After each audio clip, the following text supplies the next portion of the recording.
आज मैं आपके लिए एक्सप्लेन करूंगी सोर्ड ऑफ कमिंग का एपिसोड नंबर 7। तो जैसा कि लास्ट एपिसोड में हमने देखा था कि चेनपिंग और शियान बचपन से ही जिगरी दोस्त थे, मगर इनकी दोस्ती को इमॉर्टल जू की नजर लग गई। वो शियान से ट्रेजर आर्मर खरीद के मंकी फेस मास्टर युआन को शियान को मारने भेज देती है। जब ये बात चेनपिंग को पता चली, वो बड़ी ही तेजी से शियान को बचाने के लिए ब्रिज की तरफ भाग निकला, मगर जब तक चेनपिंग वहाँ पहुँच जाए, मास्टर युआन ने अपना काम कर दिया था। चेनपिंग की आंखों के सामने उसके बेस्ट फ्रेंड ने अपना दम तोड़ दिया। वेल ऐसा हमें लगा था, मगर यहाँ पर हमें एक सरप्राइज मिलने वाला है। तो वीडियो को शुरू करते हैं।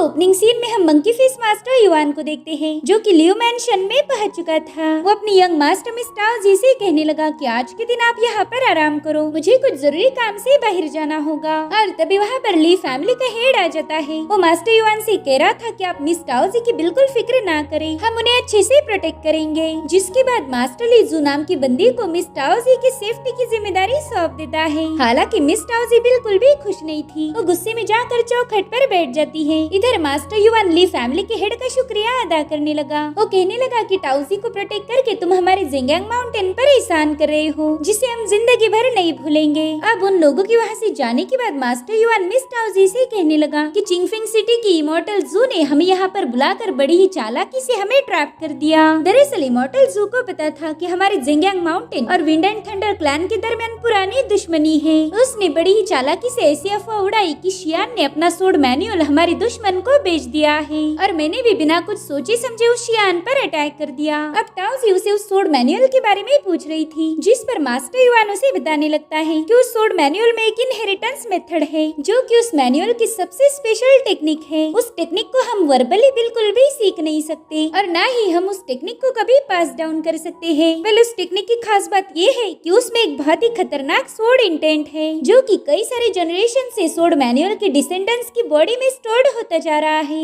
ये सोर्ड इंटेंट तब तक फ्लो होता रहेगा जब तक वो अपना असली मालिक ढूंढ नहीं लेता। कुछ सालों पहले हमारे क्लान में एक धोखेबाज डिसाइपल था, उसे तलवारबाजी की पिक पर पहुंचना था, इसलिए उसने हमारे दुश्मन यानी कि थंडर एंड विंड क्लान के साथ हाथ मिला लिया। उसने हमारी तलवारबाजी की सारी टेक्निक दुश्मन क्लान को सिखा दी। अब हम दोनों क्लान में से जिसके पास भी वो सोर्ड मैनुअल जाएगा, बस वही इस जंग को जीत सकता है। बस एक बार वो सोर्ड मैनुअल अपने सक्सेसर को चुन ले, फिर ये सालों पुरानी बैटल भी खत्म हो जाएगी। अब ये सारी कहानी सुनकर मिस टाओ जी समझ गई। वो कह रही थी कि शायद यही रियल वाला सोर्ड मैनुअल शियान के पास है, और आप बिल्कुल नहीं चाहते कि शियान इस मैनुअल को विंड एंड थंडर क्लैन को बेचे। जिस पर मास्टर युआन कहने लगा कि पिछले 300 सालों से जिंगयांग माउंटेन कई बार जलील हुआ। हमारे एंसेस्टर की डेड बॉडी हमारे दुश्मनों के क्लैन में टंगी हुई है। जब तक हम उस बॉडी को वापस लाकर दफना नहीं देंगे, तब तक हमारे माथे से कायर होने का कलंक नहीं मिटेगा। अभी भी कई सारे कॉन्टिनेंट हमारा मजाक उड़ाते हैं, तो अगर हमें दुश्मन का सामना करना है तो हमारे पास सोर्ड मैनुअल होना जरूरी होगा। जिस पर मिस टाओ जी कहने लगी कि फिर तो आपने उस शियान को एक ही पंच में खत्म कर देना चाहिए, इसी तरह से हम उस सोर्ड मैनुअल को दुश्मन के हाथ में जाने से रोक सकते हैं। ये सुनकर मास्टर युआन हंसने लगा। वो कह रहा था कि स्मॉल टाउन की एक खास बात है, हम यहाँ के लोगों को जान से नहीं मार सकते। अगर हमने ऐसा कुछ किया तो यहाँ का सेंट हमें पनिश करेगा, फिर शायद हम कभी भी स्मॉल टाउन में नहीं आ पाएंगे। इसलिए मुझे इस मैटर को केयरफुली सेटल करना ही होगा। बस एक बार वो सोर्ड मैनुअल हमारे हाथ लग जाए, फिर पूरे माउंटेन पर आप ही राज करोगी। ये सुनकर वो बच्ची काफी ज्यादा खुश हो गई। वो तो इतनी लालची थी कि मास्टर युआन से उस मैनुअल को हासिल करने का प्रॉमिस भी ले लेती है। वहीं दूसरी तरफ हमें मास्टर रुआन के घर का सीन दिखाया गया, जहाँ पर एक हीलर मास्टर फैंग रुआन को बता रहा था कि शियान की इंजुरीज बहुत ही ज्यादा सीवियर है, मैं चाहकर भी उसे बचा नहीं सकता। ये सुनकर शुई उस हीलर पर काफी ज्यादा भड़क गई। वो कह रही थी कि अगर तुमसे ये ठीक नहीं हो रहा तो तुम्हारे सीनियर को बुलाओ, जल्दी से मास्टर यांग को लेकर यहाँ पहुँच जाओ, वरना तुम्हारी खैर नहीं। शुई का गुस्सा देखकर मास्टर फैंग उसे समझाने लगे कि तुमने हीलर के साथ ऐसी बात नहीं करनी चाहिए। इधर चेनपिंग अभी भी सदमे में था। वो बार बार उस हीलर से रिक्वेस्ट कर रहा था कि प्लीज मेरे दोस्त को बचा लीजिए, मगर वो हीलर उसे समझाता है कि मैं क्या, मेरे मास्टर भी इसे नहीं बचा सकते, इसकी पूरी बॉडी अंदर से क्रश हो चुकी है। अब ये सुनकर चेनपिंग वहाँ से निकल पड़ा। उसे मास्टर फैंग पर भी काफी ज्यादा गुस्सा आ रहा था, मगर वो फिलहाल उन्हें कुछ भी नहीं बोलता। वो कह रहा था कि अगर हेवन मुझे जस्टिस नहीं देगा तो मैं खुद ही जस्टिस को हासिल करूंगा।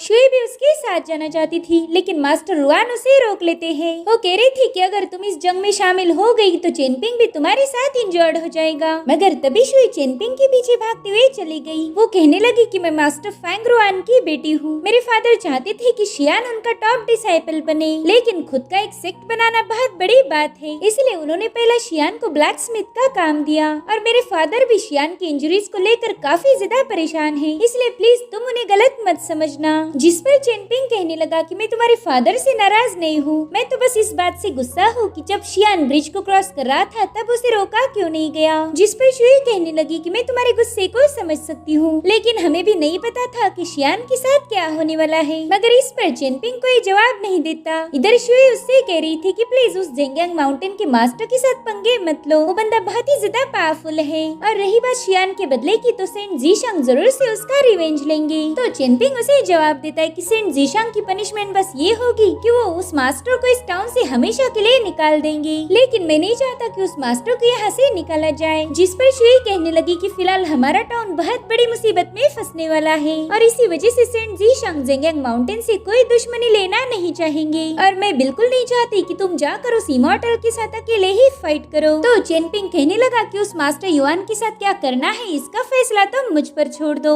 इतना कहकर वो गुस्से में वहाँ से चला गया। जिसके बाद हमें टाउन का ब्रिज दिखाया जाता है जहाँ पर चेनपिंग भागते हुए पहुँच चुका था। वो देखता है कि निंग्या वही की सीढ़ियों पर बैठकर उसका इंतजार कर रही थी। उसने चेनपिंग के वहाँ आते ही पैसों के सारे बैग्स उसे वापस लौटा दिए। वो कह रही थी कि मैं शियान को प्रोटेक्ट नहीं कर पाई, मैंने शियान के साथ तुम्हें भी निराश किया है। मगर फिर भी चेनपिंग उसे वो पैसों के बैग देने लगा। ये देखकर निंग्या उस पर काफी ज्यादा भड़क जाती है। वो कह रही थी कि जरूर से बचपन में तुम अपने सिर के बल गिरे होंगे, इसलिए तो ऐसी पागलों वाली हरकतें करते रहते हो। तुम्हें पैसे मुझे वापस लौटा कर उस बंदर के साथ फाइट करने जा रहे हो, जबकि तुम्हारे पास कोई पावरफुल स्किल नहीं है। जिसके बाद वो चेनपिंग की भोली सी शक्ल देखकर दोबारा से शांत हो गई। वो कह रही थी कि तुम रहने दो, उस मास्टर का क्या करना है ये मैं देखूंगी। तभी चेनपिंग उसे रोकते हुए कहने लगा कि मैं जानता हूँ तुम भी उस मास्टर को हरा नहीं सकती, वरना तुम कभी पैसे मुझे वापस नहीं देती। अभी सुनकर निंग्या वहाँ पर बैठ गई। चेनपिंग भी मायूस होकर उसके पास बैठ जाता है। वो कहने लगा कि मैं बिल्कुल नहीं चाहता कि तुम हमारी वजह से किसी मुसीबत में फंसो और ट्रस्ट मी शियान भी ये नहीं चाहता कि आप हमारी वजह से आपकी जान को खतरे में डालो। लेकिन निंग्या ने तो फैसला कर लिया था। वो कहने लगी कि मैंने अपने इस सफर में कई सारी मुश्किलों का सामना किया है, देखा जाए तो उन्हीं मुश्किल हालातों ने मुझे आज इतना पावरफुल बनाया, इसलिए इस बार भी मैं पीछे नहीं हटूंगी। तो चेनपिंग कहते हैं ठीक है, बस मुझे आधे दिन का वक्त दो। वो वहाँ की पैसों की बैग उठाकर कह रहा था कि मैं 3 लोगों को तलाश करूंगा जो इस काम में हमारी मदद करेंगे। तो निंग्या तुरंत इन 3 लोगों के बारे में उससे पूछने लगी, लेकिन चेनपिंग उसे किसी का भी नाम नहीं बताता। मगर निंग्या को पता था कि चेनपिंग की जान खतरे में है, इसलिए वो तुरंत ही अपना एक नाइफ निकाल लेती है। वो कह रही थी कि ये मेरे होम टाउन की सबसे स्पेशल नाइफ है, इसे यूनिक डैगर भी कहा जाता है। हमारे टाउन की सभी लड़कियों के पास तुम्हें ऐसा ही डैगर मिलेगा, तो कुछ दिनों के लिए ये डैगर तुम अपने पास रखो।